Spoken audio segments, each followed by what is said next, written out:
While the Philippines is globally renowned for its stunning beaches and crystal clear waters, I felt compelled to head the opposite way, directly into the mountains to visit the city of Baguio. Following a 10.5-hour journey from Honolulu to Manila, productivity is usually the last thing on your mind. Nevertheless, we dedicated our buffer day to running some basic errands, starting with breakfast. To get over there to that. There we go. Walking out. Alright, let's do it. Banana Q? And what else? Huh? That's turon. Oh, turon? Yeah. Yeah. Hindi sa kanya 15. Maraming salamat. Thank you. Thank you. Yep. Beautiful. Street turon, kind of soggy. Yeah, this stuff's supposed to be crispy, but oh well. Maybe it has been there since yesterday. It still tastes good, I just wish that we had an air fryer. Alright, we're gonna find better turon than this stuff.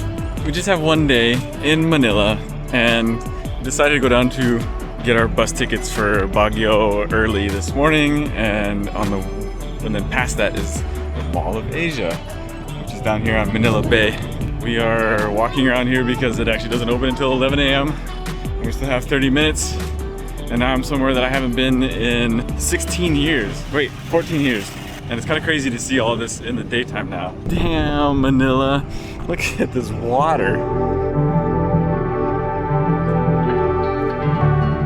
This is the Pasay City Victory Liner bus station, and we are taking this one right here. This is the first class Victory Liner bus to Baguio City, and I thought it was going to take somewhere between 4 and 5 hours, but it's actually going to take closer to 7 hours with numerous stops along the way. But what's cool about it is that buses like this are an excellent way of seeing the countryside and places that you've never been and probably won't go. So there's going to be a huge diversity in landscapes and other little towns as we head along this long and winding road through a good portion of Luzon. Yesterday we had a buffer day and decided on the way to the Mall of Asia, we're going to stop by here and get our bus tickets. So we came in, very awkwardly got our first class bus tickets for this morning at 8:15. Went on our way to the mall, came back this morning, we have our tickets, got our snacks, and now we're all set and just waiting. It's about 13 minutes until we get on this bus. A whole lot of people, and there's absolutely no airflow here. It is hot. I think I'm probably sweating right now. Good way to do this is bring some water, get some snacks, and settle in for the long haul. Thank you, sir. Thank you. Now, I know the Royal Class exists with its fancy single-person sleeper seats. I had no intention of sleeping during this bus ride. Perhaps if we were doing the drive overnight, or if I was going by myself, it would make sense. The first class express to Baguio City was perfect for us, and only 20 USD per person. So Tyler said that he would feel bad if he ever had to use the restroom on the bus because he doesn't want people to smell it. But we are the people. We're the people next to the bathroom. I think we just won the lottery for seats. The bathroom on this bus is not in the back like I was expecting for some reason. It is right in the middle. We're going to smell every single person that comes out of that door. But the nice thing is, this bus has Wi-Fi, really nice leather seats. It's got legs that kick out, and it looks pretty comfortable. I'm impressed. I made good use of the little compartments for my chips that I get. Maraming salamat po at ingat po tayo sa Masuot na lamang po ng mga seatbelt. So I was way off then. She just said this is only 4 to 5 hours depending on traffic, even though I thought I saw 6 hours and 45 minutes, but I guess that was probably a different bus and not the first class. So this is way shorter, a little bit more express. That sounds a lot better to me.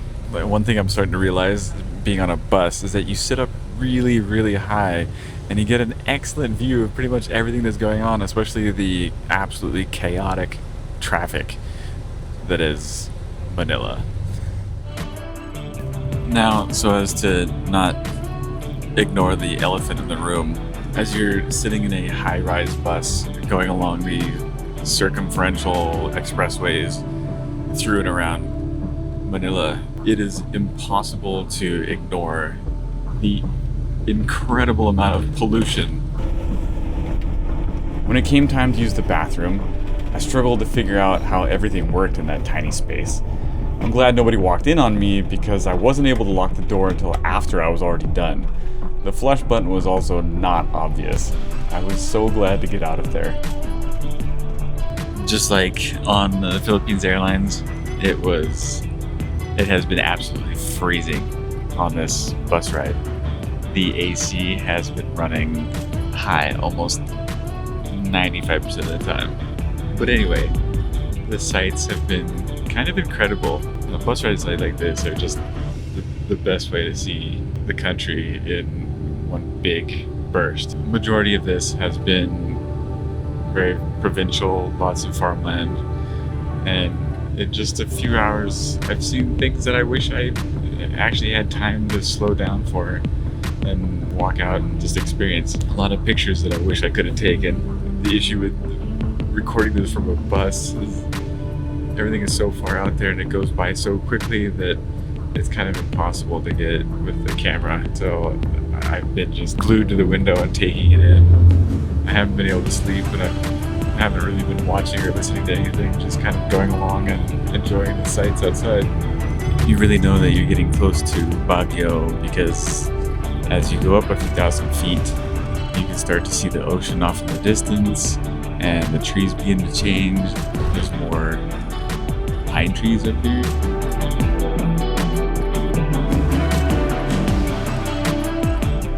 Upon arrival, it was overcast. I thought perhaps this was just Baguio living up to its reputation of being the colder summer capital of the Philippines, or perhaps the name being similar to Baguio, the word for storm. I know you can really tell the difference in my pronunciation. As the fog rolled in, I got a bit sleepy and accidentally fell asleep at 5:30 p.m. The real adventure started the following morning. So that park is Bonita, Bonita.